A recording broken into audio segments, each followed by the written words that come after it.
déjà pas en avance, je vais pas arriver en retard dans ma première conférence. Ouais, non, c'est bon, ça va aller, je vais demander un coup de main à un des garçons. Oui, merci. Allez, bisous, à tout à l'heure. Bon après-midi. Un des garçons. Jocelyn. Jocelyn, ce matin, il a esquivé intelligemment son tour de débarrassage de vaisselle. C'est une affaire pour lui. La coopération, faut qu'il apprenne. Il va voir, c'est mon rôle, je vais lui apprendre ça. Jocelyn! Jocelyn, mon chéri! Oui, j'ai besoin de toi, oui. Oui, pour ouvrir la porte. Oui, non mais 2 minutes! 2 minutes!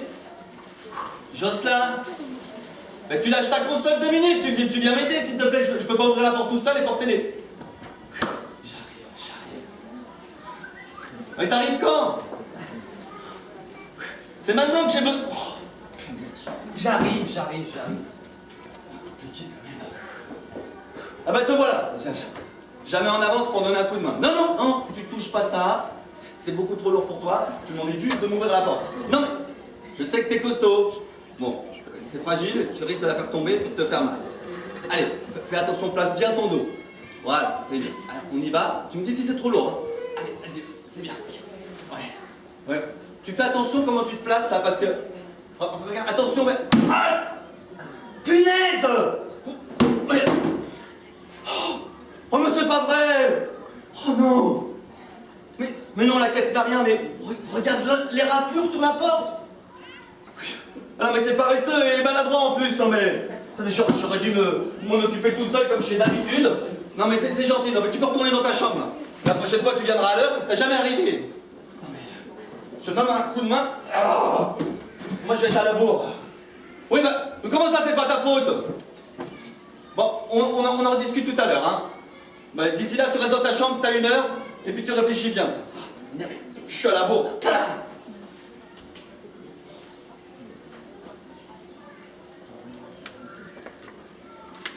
J'aurais pu faire autrement.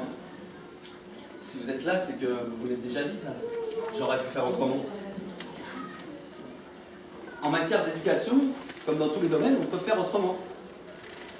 Chercher, trouver, mais chaque enfant est différent. Chaque jour est différent. Et les astuces ou trucs qui marchent aujourd'hui peuvent s'avérer totalement inefficaces demain. C'est pourquoi il faut renouveler sans cesse le contenu de ces boîtes à outils pour les parents. C'est comme ça que j'ai toujours fonctionné. À chaque fois que j'ai vu des parents utiliser ou me parler d'un outil qui résonne avec mon expérience familiale, qui me parle, eh bien je le prends et je le mets dans la boîte, en attendant avec impatience le moment de pouvoir m'en servir. Et si je suis impatient, généralement, c'est que le besoin de s'en servir ne tarde jamais à arriver. Et d'ailleurs, qu'il soit efficace ou non, la première fois, cet outil, il est dans la boîte.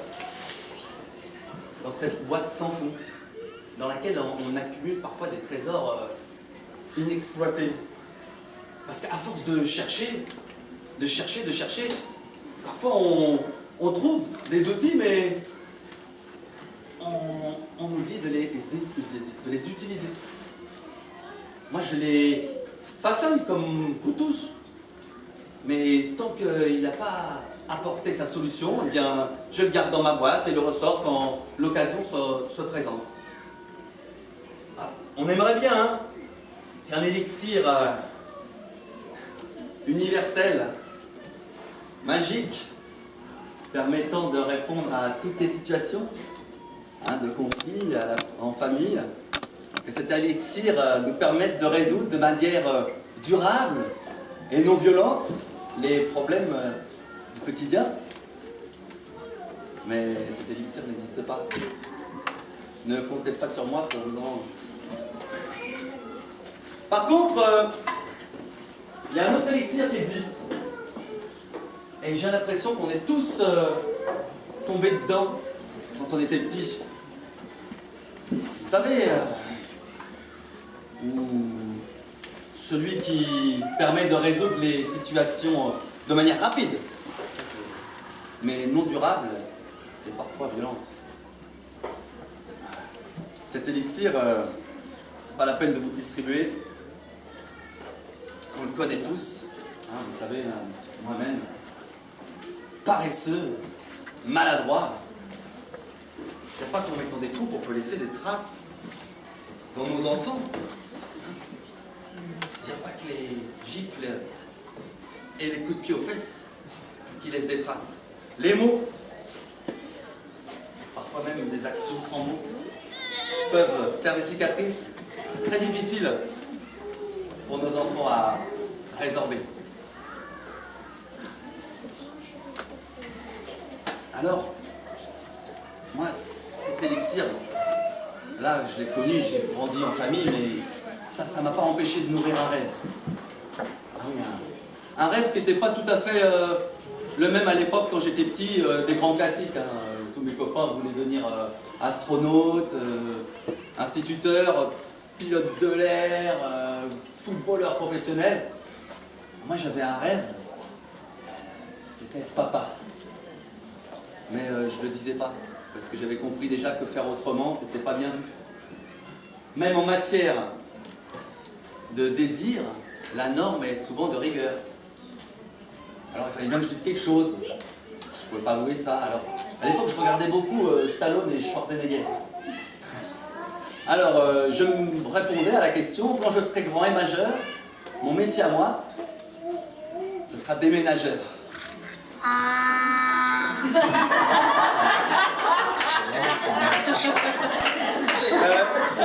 Ouais, c'est ça.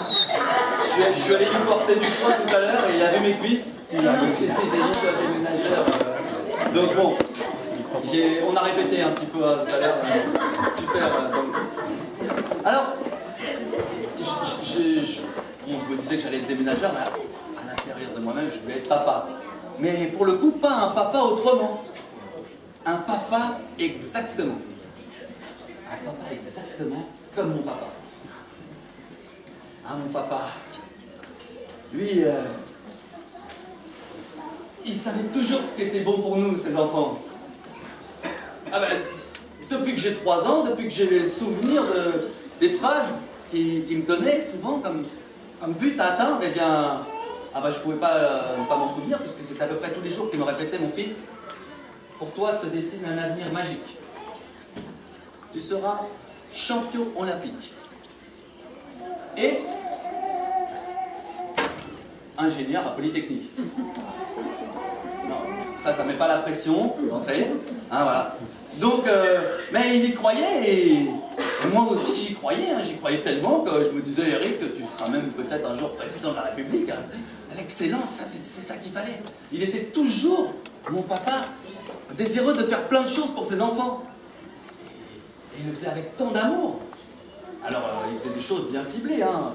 Séjour linguistique, stage de sport. Hein, j'allais faire mes stages à sport élite jeune. Ah oui, bah, il faut mettre la barre haute, hein, dès le plus jeune âge. Mais j'y croyais. Et quels enfants laissons-nous à la planète? Maria Montessori, dont vous avez entendu parler de sa pédagogie, telle qu'elle est pratiquée dans les écoles. Je ne sais pas si cette phrase a été citée tout à l'heure, mais il disait qu'il ne faut pas préparer les enfants pour le monde d'aujourd'hui, parce qu'on ne sait pas comment sera le monde demain. Et donc, notre rôle est de les amener à être capables de s'adapter. Ni eux ni nous ne savons dans quel monde nous vivrons demain.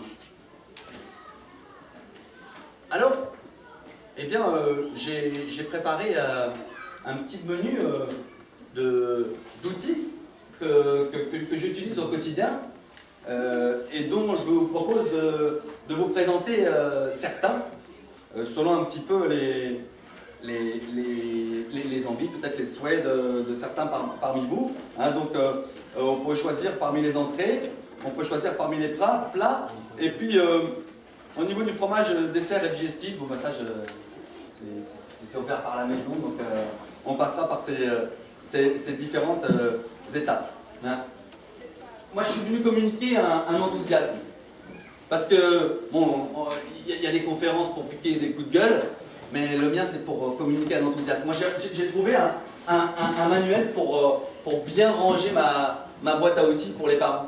Parce que c'est vrai, le plus dur, c'est de s'y retrouver. Je vous dis, des fois, les sans fond, on en rajoute, on en rajoute, on en rajoute, et puis on a tendance à en avoir tellement que quand la situation se présente, voilà, on est dans les bouquins, alors on cherche, on a des super références, des trucs extra, mais c'est tellement génial qu'on pourrait passer des heures. Non, c'est bon, Jocelyn, je suis en train de lire, tu vois pas, tu me déranges. Je trouve des solutions. Et parfois, on oublie de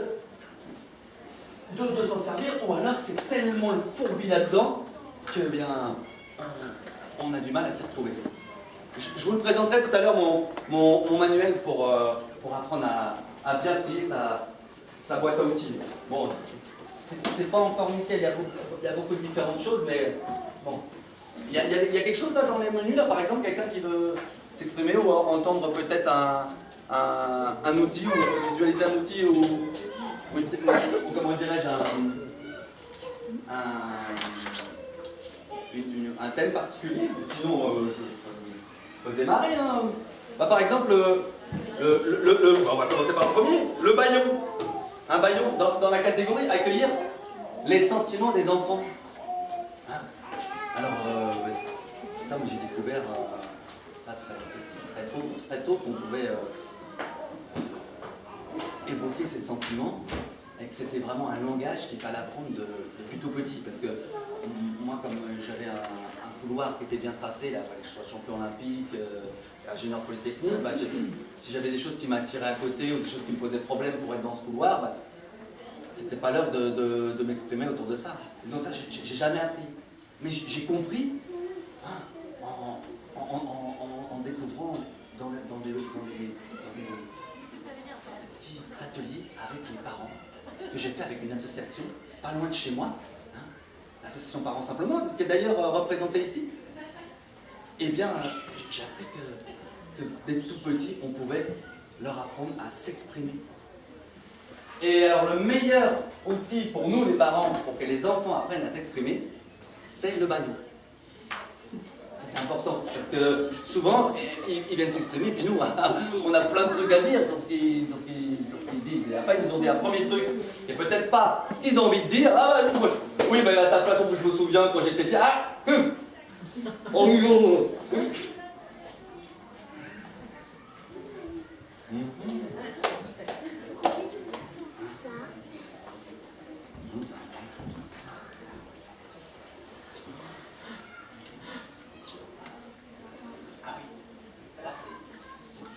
ça coûte pas cher, hein, mais c'est facile, on peut utiliser la main, puis après, quand on maîtrise, on peut juste faire dans sa tête.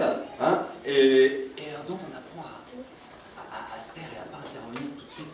Parce que on a plein de solutions pour nos enfants. Et ils nous sollicitent tellement souvent. Puis on a tellement envie de leur apporter, on a notre amour qui est tellement grand qu'on a envie d'apporter toutes les solutions, mais si on veut leur permettre à eux d'être acteurs de leur propre trouvaille, de leur propre résolution de problèmes, ça c'est efficace. Tu veux essayer à un moment dans la journée, hein, je la récupère en fin de journée. Hein. Alors, vu par rapport au temps qu'il y a, je vais peut-être passer directement à une autre thématique. Alors, par rapport à... Bon, j'avais la règle, mais là, comme vous avez peut-être écouté la conférence Maria Montessori, pour susciter la coopération à la maison, c'est vrai que c'est bien de se rendre compte que les enfants ils ne font pas la même taille que nous, et que pour, au quotidien, bien, pouvoir nous aider dans les tâches quotidiennes, tiens, va me chercher 2 assiettes pour préparer le déjeuner. Alors, écoute, si Jocelyn, quand il avait 3 ans et qu'il était capable de porter une assiette, avant que j'aie ma règle, il fallait qu'il prenne d'abord un marchepied, voilà, qui escalade, donc moi je suis à côté de lui, donc du coup je pouvais pas faire autre chose, etc. Après l'assiette pour lui elle était mise grande comme ça quoi. Donc eh bien, juste la règle m'a permis de remettre à l'échelle de l'enfant les différents outils du quotidien. Hein, on en parlait au café des parents tout à l'heure, dans les chambres, des petites armoires qui sont à hauteur, des petits paniers au sol, c'est ce que j'utilise maintenant, où les enfants peuvent trouver eux-mêmes les affaires dont ils ont besoin, leurs affaires personnelles et les affaires collectives. Hein, alors c'est vrai que, bon, ce qui est sorti tout à l'heure, oui, l'armoire elle est au sol, la première chose qu'il fait c'est qu'il sort tous les habits de l'armoire et puis il va se cacher dans l'armoire et puis les habits ils sont par terre. Alors je lui demande à Geoffroy, parce que c'est lui qui s'exprimait tout à l'heure, je lui dis mais, et après quand ils sont rangés ces habits, comment ça se passe? Ah oui, je lui demande de ranger, il vient pas, je commence à faire, je montre l'exemple, et il vient, et on passe effectivement 10 minutes à remettre ça. Je dis effectivement, au bout de 4-5 fois qu'il passe 10-15 minutes à ranger, au bout d'un moment, ça, il va trouver une autre cachette pour se planquer, un autre placard. Hein. Mais alors ça, remettre les choses à l'échelle et se mettre à la place des enfants dans leur taille et dans la relation aux objets du quotidien, voilà, à la maison, moi j'ai des copains, ils viennent chercher les couverts, hein, ils sont où les couverts, ils cherchent tous les tiroirs, mais non, ils sont dans l'étagère avec le petit rideau en dessous, il y a juste à ouvrir, on les prend, et puis les enfants peuvent les ramener après la vaisselle et les prendre. Hein. Désolé, parce que la différence de taille, ils sont où?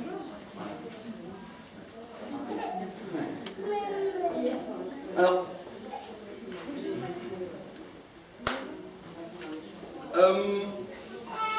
développer l'autonomie.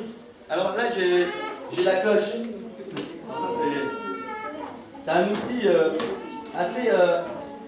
assez efficace. Par exemple, pour les moments de repas, on est à table. Hein. Et puis là, il y a la vie à table. Et parfois, il y a des moments de vie où c'est des repas de fête et que ça pose de problème à personne, que ça parle plus fort que d'habitude. Mais il y a des fois où le repas, on aime que le calme soit présent, réuni, pour que tout le monde puisse s'exprimer. Et puis quand on a dit et redit et re-redit ce qu'on souhaitait, eh bien à un moment, on a marre des explications. Alors, eh bien, j'ai appris aussi en lisant un livre que j'ai découvert dans la formation que j'ai suivie avec l'association Parents Simplement, eh bien, j'ai appris que dans la mesure du possible, si on peut remplacer une longue explication par une phrase, et une phrase, si on peut la remplacer par un mot, et un mot par un geste, et bien là, déjà nous, on économise de l'énergie, on reste plus facilement dans une humeur paisible, et puis le mot ou le geste rappelle toutes les explications qu'il y a eu avant. Et donc là, à la maison, il est convenu qu'il y ait un responsable de la cloche à chaque repas. Ça, j'ai commencé à le développer dans le centre d'éducation à l'environnement, où je suis animateur, où j'ai pu vraiment pratiquer, expérimenter et adapter un certain nombre d'outils. Certains, je les ai rebasculés sur ma vie de famille et ça fonctionne très bien. Il y a un responsable, donc déjà, le responsable, c'est pas forcément l'adulte. Hein. Et puis quand on entend ça à table, c'est que non pas il faut se taire, c'est que faut baisser d'un ton parce qu'il y a quelqu'un qui est dérangé par l'ambiance trop explosive de certaines personnes à table qui empêchent d'autres d'être dans leur liberté, de pouvoir discuter tranquillement. Alors, quand l'explication est faite et que tout le monde le sait, eh bien voilà, plutôt que de s'arrêter de discuter, on demande au responsable, tu veux bien faire le responsable de Drincha, s'il te plaît, enfin, la cloche, voilà. C'est toi qui es responsable pendant la conférence. Donc si à un moment, si toi tu es dérangé par exemple par quelqu'un qui fait trop de bruit à côté, tu lui demandes juste un petit coup de cloche, etc. Voilà. Enfin, si je dis à toi, ça peut être à tout le monde. Hein. Voilà. Mais on peut même faire un essai, hein, si vous voulez. Est-ce que vous voulez bien, s'il vous plaît, commencer à... Voilà,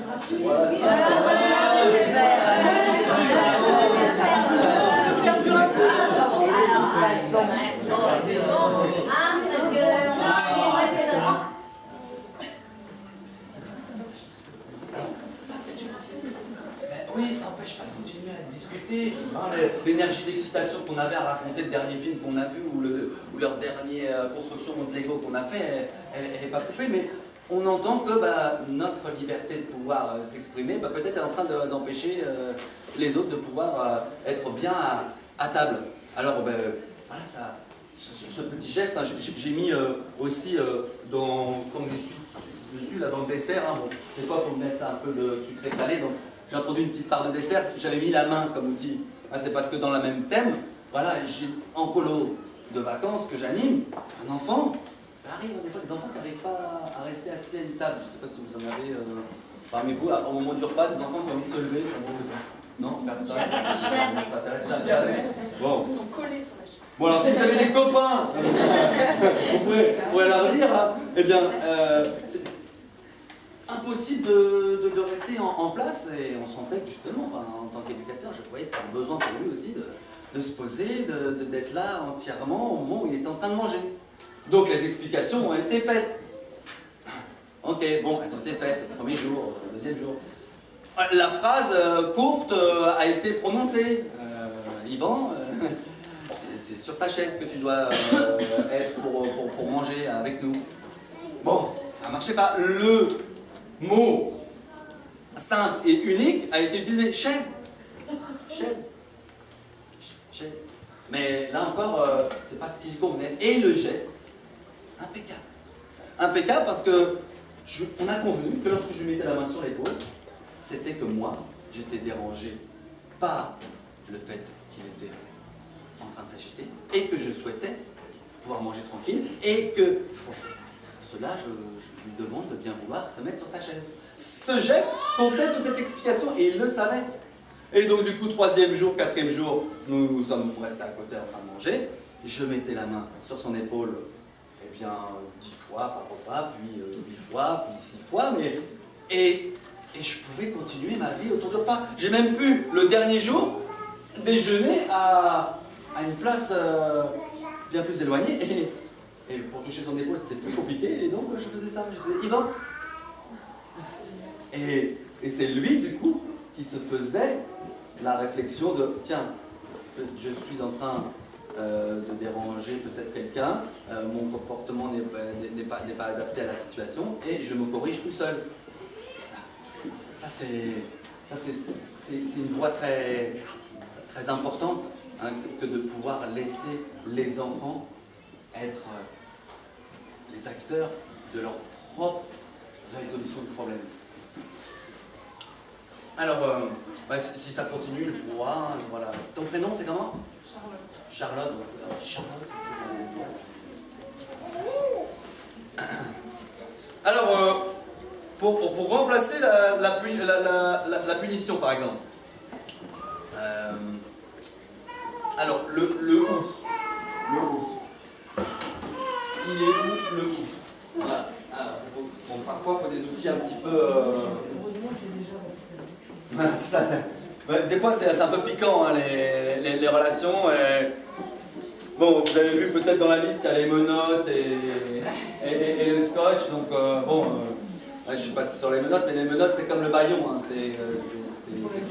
hein, pour l'adulte, bien sûr. Hein, c'est pour l'adulte, quand ton fils il vient te demander de faire tes lacets, et à un moment, c'est comme pour le bâillon. Hein, pourquoi tu fais pas tes lacets tout seul? Non, j'y arrive pas. Montre-moi comment tu n'y arrives pas, puis on se met les menottes et puis on s'empêche d'intervenir tout de suite, hein, pour qu'il puisse déjà voir où il en est, et puis forcément, s'il a besoin d'aide pour aller jusqu'au bout, eh bien il pourra aller, on l'accompagnera pour aller jusqu'au bout. Alors le où, ça c'est une question de choix, hein, parce que bon, les enfants, hein, on parle d'éducation alternative, hein, ici, mais il s'agit de... Je pense que toutes les personnes présentes ici sont d'accord pour dire avec moi, il s'agit d'offrir un cadre quand même à nos enfants. Hein. Mais un cadre qu'ils puissent bien visualiser, dont les limites sont claires et rappelées quand nécessaire. Et lorsque le matin, il faut aller s'habiller pour aller à l'école, et que c'est non, je ne mettrai pas de pantalon, je veux mettre un short, etc. Si pour nous, il est évident que l'enfant doit prendre un pantalon, pour quelles que soient les raisons qu'on ait, d'une famille à l'autre, si il est évident que l'enfant doit mettre un pantalon, eh bien, il faut qu'il le sache, et la limite, alors il peut pousser, hein, il peut pousser hein, les limites du cadre, mais pour que justement éviter d'aller au clash, et puis au conflit, et justement parfois à la punition, pour obtenir quelque chose, eh bien, on lui offre un choix. Hein, ouais, je fais un peu des jeux de mots. Bon, alors, voilà. Tu veux mettre le pantalon bleu ou le pantalon rouge? Et donc, du coup, l'enfant a le choix entre les deux choses. Alors, souvent, on me dit, mais oui, mais alors tous ces trucs et astuces, est-ce que ce ne serait pas de la manipulation? Justement, pour obtenir ce qu'on veut. Mais, là, si le cadre est posé, eh bien, autant que l'enfant il trouve de l'intérêt à pouvoir rentrer dans ce cadre, et puis qu'il soit acteur de son habillage le matin. Le rouge ou le bleu, c'est lui qui va décider. Mais ce sera un pantalon et pas un short. Tu veux la feuille de route, je comprends. Non. Ouais. Le choix, ça marche jusqu'à 3 ans, mais alors après, c'est fini. Vous n'avez pas une autre... Alors, par rapport à la punition, donc dans la girafe et le chacal, le miroir ou la balayette. Alors, je vais sortir la balayette. Puisque j'ai des enfants de 5, 8 et 10 ans. Elle est faite, la bêtise. Elle est faite. Il l'a fait. Ou elle l'a fait. Eh bien, ça c'est fait. Sa tristesse à l'avoir fait, ou le fait qu'il n'en ait rien à faire, ses émotions, c'est ça qui est vrai aussi. C'est cassé, il a ses émotions à son vrai. Notre humeur, à nous, d'être plus ou moins en colère selon l'affect qu'on a par rapport à cet objet, et l'émotion est là. Mais maintenant, ce qu'il y a, c'est qu'on est dans un rôle éducatif, et la possibilité de réparer lui-même ses erreurs. Vraiment, de l'inviter. Tu as blessé ton frère ou ton grand frère. Si l'enfant a besoin de soins, eh bien, celui qui l'a blessé vient l'accompagner. Vient l'accompagner pour pouvoir suivre de A à Z le processus et puis réparer. Déjà, nous aussi, de voir l'enfant qui a commis cette erreur, cette bêtise-là, de le voir s'impliquer dans la réparation de son objet, si c'est une bouteille qui a été cassée par terre, qu'il la ramasse, si c'est un enfant qui l'a blessé, qu'il lui mette la compresse sur le front, eh bien, au moins, ça lui a permis de participer, et donc de participer à réparer cette chose-là. Du coup, nous, nos énergies de colère, nos humeurs massacrantes, eh bien, permettent de redescendre. C'est ça aussi qu'il faut faire, c'est notre... Je vais aller ici, s'il y a quelqu'un qui fait une bêtise, et vous n'hésitez pas à venir pour la réparer. Ouais. Notre humeur, ça c'est important d'être capable, non pas forcément de toujours pouvoir la contrôler, mais de pouvoir la communiquer.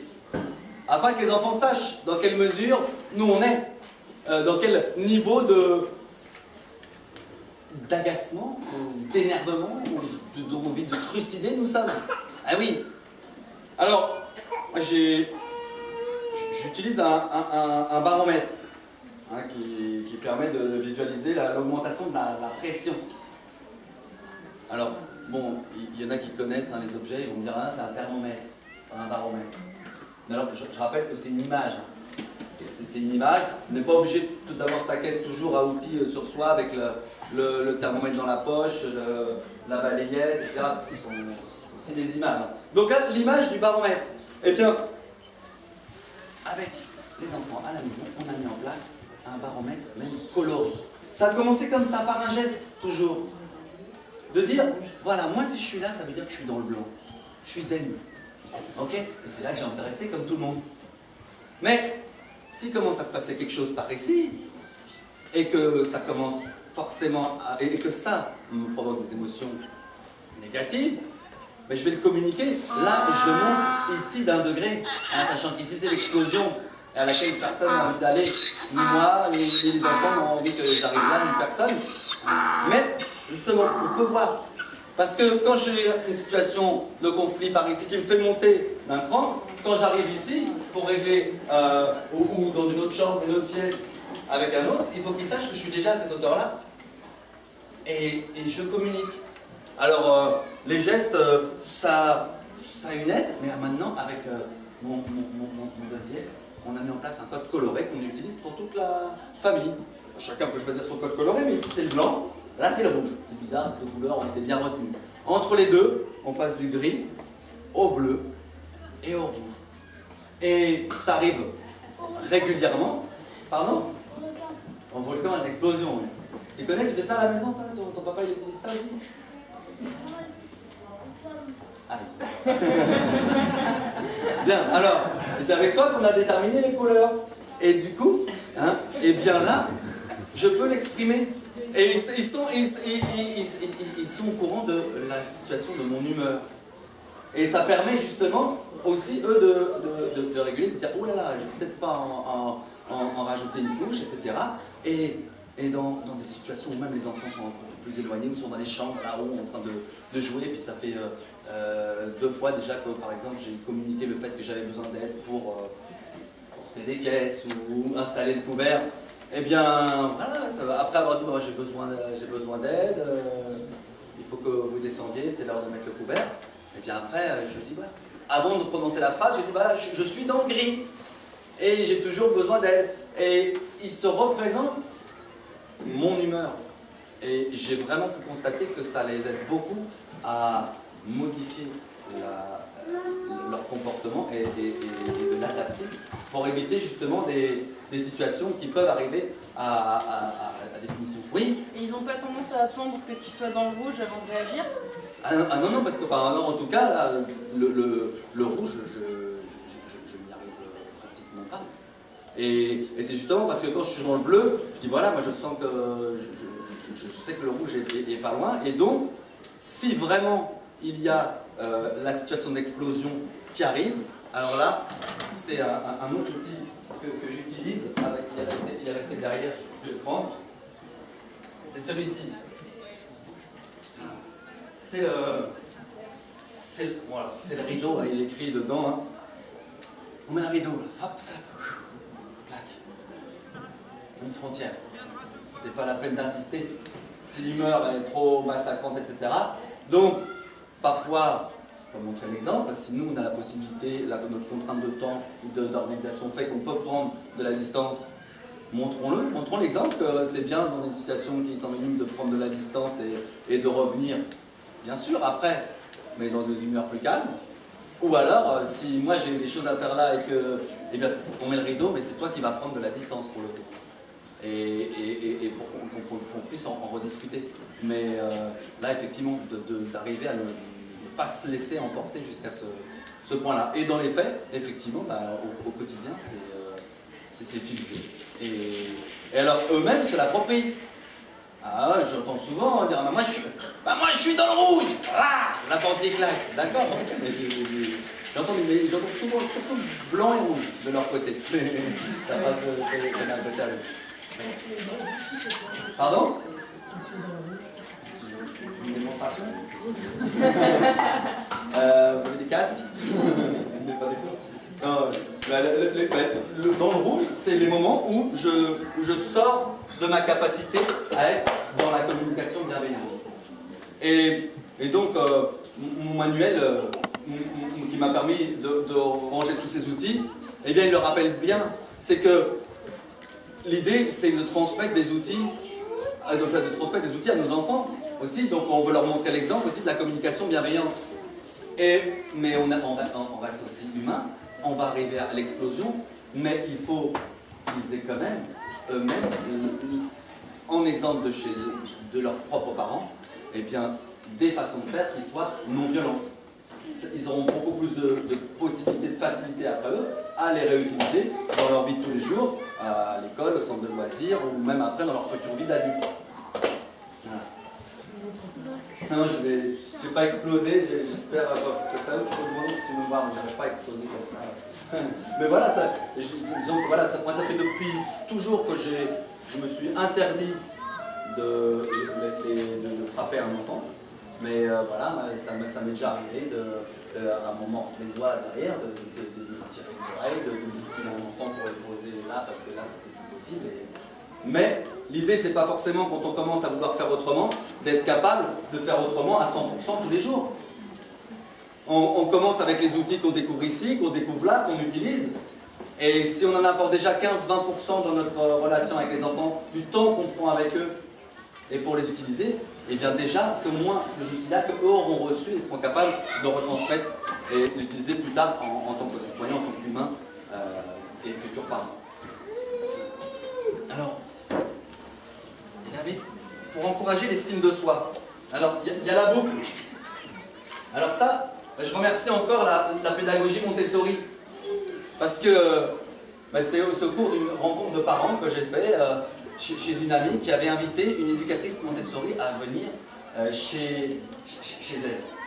On était une dizaine de parents, j'étais le seul papa, ça arrive pas mal, mais là, elle nous a parlé d'estime de soi, un thème que je connais, mais alors là, j'ai eu une image qui ne me quitte pas depuis. L'image de la boucle. Elle le faisait comme ça. On était moins nombreux, donc elle le faisait en petit en disant, un enfant, quand il démarre quelque chose, pour son estime de soi, il faut qu'il aille jusqu'au bout. Mais parfois, il y a des choses qui démarrent, qui se révèlent être des montagnes, et qui ne peuvent pas terminer tout seul. Alors, on a besoin de l'aider. Alors bon, elle le faisait dans son ventre. Moi, j'ai choisi de le faire là parce qu'on est un peu plus nombreux. Si l'enfant démarre son projet, ça peut être, comment dirais-je, le rangement de la chambre, ça peut être manger une assiette à un repas. Ça, ce sont des boucles, un projet. Quand l'assiette est terminée, la boucle est terminée. Un enfant qui va avoir des fois des boucles qui sont beaucoup trop grandes pour lui. Donc il faut être capable de calculer un petit peu la taille de la boucle qu'on va lui donner. Mais si on s'est rendu compte que la boucle est trop grande pour lui, qu'il s'en fait une montagne, c'est pas grave. Au début, il démarre et puis il va faire de son mieux. Puis au bout d'un moment, pour finir sa boucle, il va avoir besoin d'aide. On peut l'accompagner, bien sûr, pour qu'il aille jusqu'au bout de sa tâche. C'est important pour son estime de soi, qu'il puisse terminer son assiette, terminer ce rangement, terminer cette boucle. Et puis, le plus important, si on l'accompagne, c'est par contre que la fin de la boucle, ce soit lui tout seul qui la ferme. Que la dernière fourchette, ce soit lui qui la prenne. Que le dernier slip, celui qui le range dans l'armoire. Et là, la boucle est fermée et il est déjà libéré de ça et il sait qu'il a pu le faire. Et il a su qu'il l'a fait peut-être avec l'aide d'un adulte, mais que la prochaine fois il sait où sont les difficultés et il sait qu'il est capable de demander de l'aide aussi. Petite image comme ça. Alors, je vais prendre un outil qui est important parce que comme il y a un programme et il y a pas mal de choses qui se passent aujourd'hui, on a de la chance, merci à la ferme des Bouillons de nous accueillir, à Geoffroy et à Coralie d'avoir organisé cet événement. Je sois à l'heure pour finir, donc comme elle était là, je ne voyais pas encore l'heure, j'ai besoin de l'avoir devant moi. D'ailleurs, je vois l'heure qui tourne, donc on va passer directement à la suite du dessert, puisque j'ai abordé déjà un petit peu le fromage, vous avez dû vous en rendre compte, le baromètre et le rideau. Donc au niveau de travailler son style, j'ai parlé effectivement de la main qui peut être un geste efficace. C'est vrai que moi j'aime à ce qu'un regard puisse renvoyer à une explication qu'on a eu, des discussions, une gestuelle. Et puis sinon, à titre personnel, j'utilise le quadruple A. Donc c'est vrai que voilà, le triple A c'est un niveau. Voilà, moi j'ai toujours grandi dans l'excellence. Le quadruple A. Et là, pour le coup, en fait, c'est le quadruple A des 4 accords Toltec. Alors, je les ai affichés ici, mais là, c'est pour nous en termes d'exemple.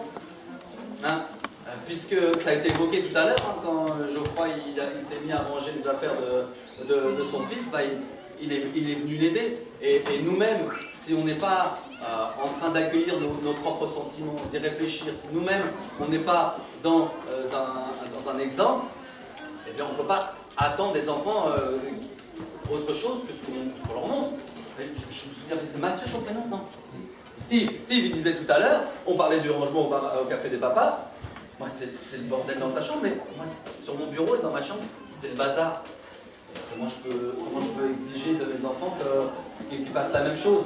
Après, on a tous nos degrés de tolérance par rapport à un bazar, mais effectivement, n'oublions pas que leur premier modèle, c'est nous. Et dans ce sens-là, les 4 accords Toltec, eh bien, c'est que ta parole soit impeccable. Alors, j'en profite pour faire une dédicace à Christine Calni, qui m'a fait découvrir ce bouquin de Don Miguel Ruiz. Que ta parole soit impeccable, c'est-à-dire que c'est sûr que le verbe qui sort de notre bouche, il doit être exemplaire. C'est pour ça qu'on cherche tous à trouver des solutions pour ne pas monter dans ce baromètre qui nous permet de ressortir tout le vocabulaire qu'on a et qu'on ne devrait pas utiliser. Quoi qu'il arrive, n'en fais pas une affaire personnelle. Se détacher un petit peu des choses. Hein. Ne fais pas de suppositions, pose des questions. Ça, on est souvent en train de s'imaginer des trucs et des trucs sur le voisin, la voisine, celui qui a fait ça à l'école, à mon fils, il a fait ci.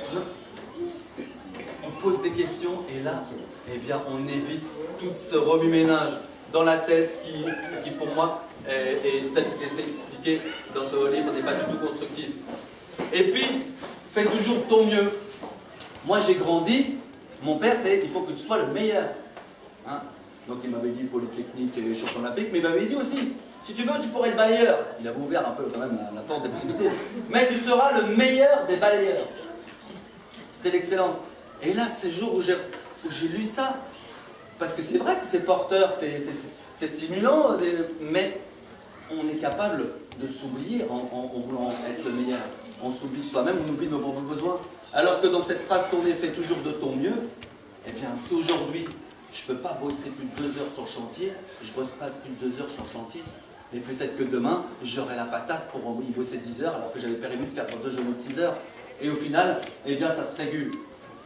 Mais ça, c'est vraiment un outil à titre de développement personnel qui m'a vraiment beaucoup apporté et forcément qui rayonne sur la façon dont je peux me comporter avec mes enfants. Alors, voilà, pour terminer, hein, c'est vrai que on avait les jumelles, les 3-8. Alors, bon, ils sont ici, je les ai affichés, vous pourrez les voir tout à l'heure. Hein, les 8 intelligences déclinées par Edward Gardner qui permettent à chacun de se représenter l'intelligence humaine, mais pas dans une catégorie.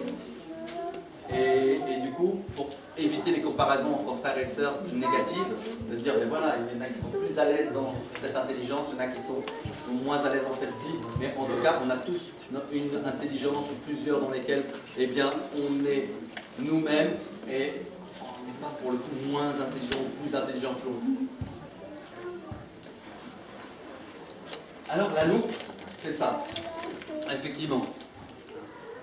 C'est cette loupe avec laquelle on cherche, nous les parents, à trouver des solutions. On vient à des conférences, on va lire dans des bouquins, on fait des rencontres, et je le disais tout à l'heure, on est toujours en train de chercher.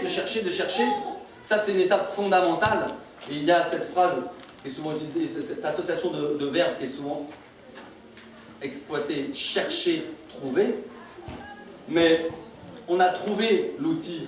Mais une fois qu'on l'a trouvé, c'est pas terminé. Il faut ranger la loupe, ranger cet outil de recherche et là, expérimenter. Je rajouterais chercher, trouver et expérimenter. Et ça marche pas forcément au premier coup, mais on a expérimenté et on va le remodeler. Ah, on va trouver un autre outil, on va rebondir sur autre chose.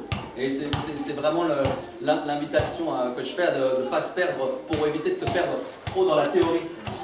Et pour ne pas s'y perdre, pour s'y retrouver, eh bien, donc, je dis merci Hélène, parce que formatrice en communication bienveillante, qui est présente ici, de l'association Parents Simplement, et bien, qui organise des formations sur les propositions de Adel Faber et Hélène Mazlich, les ateliers Faber et Mazlich pour les parents. Alors ça, c'est ça l'enthousiasme que je veux vous communiquer, c'est que ces moments-là où on se retrouve entre parents pour discuter et se rendre compte qu'on n'est pas seul à vivre certaines difficultés, et qu'en plus on peut se faire circuler des outils, et bien là, c'est vraiment une source inestimable et bien de bien-être pour nous-mêmes et pour nos relations avec nos enfants. Et c'est vrai qu'on s'est rendu compte et bien que c'est quelque chose qu'il fallait aussi faire régulièrement, sous des formes comme on a pu le faire un petit peu tout à l'heure au moment du Café des Papas. On a évoqué des situations et puis ben voilà, on a échangé sur quelques notes. Un psychologue qui est décédé depuis maintenant plus de 40 ans, eh bien, elles ont mis en page ce qu'elles ont appris elles-mêmes dans des ateliers de parents. Et là, cette pensée, du coup, est devenue très claire. Et ça m'a vraiment donné envie de dire, mais allons nous retrouver plus souvent, nous, entre parents, allons nous retrouver plus souvent. On en a besoin. Hein, ça nous évitera, notamment, par exemple, moi, ça m'a aidé récemment à enlever les étiquettes que j'avais plantées dans le corps de mes enfants. Ah oui, mais il y en avait un, alors ça c'est une pleurnicheur. On l'appelait Chouin-Chouin. On l'appelle Chouin-Chouin. Ben, comment on peut s'attendre à ce qu'il arrête d'être Chouin-Chouin si quand on l'appelle on dit Chouin-Chouin? On leur colle des étiquettes, alors bon, j'ai pas de fille, mais combien de fois j'ai entendu des gens appeler leur fille la princesse et les traiter comme des princesses, mais au final, ne plus pouvoir avoir de relations agréables, d'attention de leur part de leurs enfants qui se comportent comme des princesses. C'est notamment un des chapitres de ce livre-là où il y a une maman qui réalise au cours des ateliers qu'elle avait mis une étiquette sur sa propre fille, qu'elle avait plantée, et que, de par cette étiquette que cette fille avait de princesse, eh bien, elle ne pouvait plus attendre un autre comportement que madame qui attend qu'on lui sert son petit jus de fruits, madame qui attend qu'on lui laisse ses lacets, et surtout en plus qui n'est jamais ouverte vers les autres, qui n'a pas partagé avec les frères. Et eh bien sa solution, en suivant les ateliers, ça a été encore une fois l'exemple. Et plutôt que de trouver des trucs et astuces différents, bah, sa solution à elle, c'était l'exemple. Et elle s'est mise, elle aussi, à être en empathie vis-à-vis d'elle, de lui apporter un jus de fruits sans qu'elle le demande. Puisqu'elle demandait beaucoup de choses, mais au moment où la maman avait estimé le fait qu'elle en avait besoin de ce jus de fruits, bah, elle lui a apporté. Mais la princesse, elle dit, mais je ne l'ai pas demandé. Non, mais ça peut te faire du bien quand même. Et bien petit à petit, et bien, en continuant comme ça, ben, sa fille, un jour, est arrivée pour lui proposer un jus de fruits au moment où elle n'avait pas demandé. Et la situation s'est résorbée et elle a réussi à retirer les étiquettes. Alors, sur cet exemple, notre exemple, Gandhi a dit, l'exemple n'est pas le meilleur moyen de convaincre, c'est le seul. Et lui, adepte de l'amour et de la vérité, ces deux armes au quotidien. Et en plus, effectivement, je vous ai proposé une série d'outils pour guider donc, dans nos recherches, dans nos trouvailles. Je vous rappelle sur ce petit schéma les 6 thématiques de la formation que j'ai suivie. Et effectivement, notamment celle de notre capacité à pouvoir réparer ce terrain qu'on a modelé. Parce que c'est pas parce qu'on a agi de manière violente il y a 10, 5, 2 ans ou même hier qu'on ne peut pas réparer, qu'on ne peut pas revenir. Mais laisser par contre, non pas, le cadre doit être autour de l'enfant, mais le modelage, là, il faut faire confiance à nos enfants et les laisser se modeler comme ce jardin en permaculture qui va s'organiser par lui-même. Et S'il y en a parmi vous qui ne sont pas encore complètement convaincus, je vais terminer par une petite lecture d'un passage de ce livre. Donc là, c'est M. Ginotte qui parle au cours d'un atelier avec les différentes mamans qui étaient présentes, dont Adèle Faber et Hélène Maslich. Voici ce qu'il dit. Notre but principal, c'est de trouver des façons d'aider nos enfants à devenir humains et forts. À quoi cela nous avancerait-il d'avoir éduqué un jeune enfant à être soigné, poli et charmant, s'il est incapable de réagir devant la souffrance des autres? Qu'a-t-on accompli si on a élevé un enfant brillant, un premier de classe, qui utilise son intelligence pour manipuler les autres? Et voulons-nous vraiment des enfants tellement bien adaptés qu'ils sont d'accord avec une situation injuste? Les Allemands se sont trop bien conformés aux ordres des nazis qui leur commandaient d'exterminer des millions de leurs semblables. Comprenez-moi bien, je ne m'oppose pas à ce qu'un enfant soit poli, soigné ou instruit. La question cruciale pour moi est la suivante. Quelle méthode a-t-on utilisée pour parvenir à ces fins? S'il s'agit d'insultes, d'attaques et de menaces, alors on peut être certain qu'on a aussi enseigné à cet enfant à insulter, à attaquer ou à menacer. Et pire, à plier sous la menace. Le pire, c'est moi qui l'ai rajouté. Ça m'a vraiment marqué. Je vous remercie de votre attention et je vous souhaite une bonne suite de fêtes des éducations alternatives.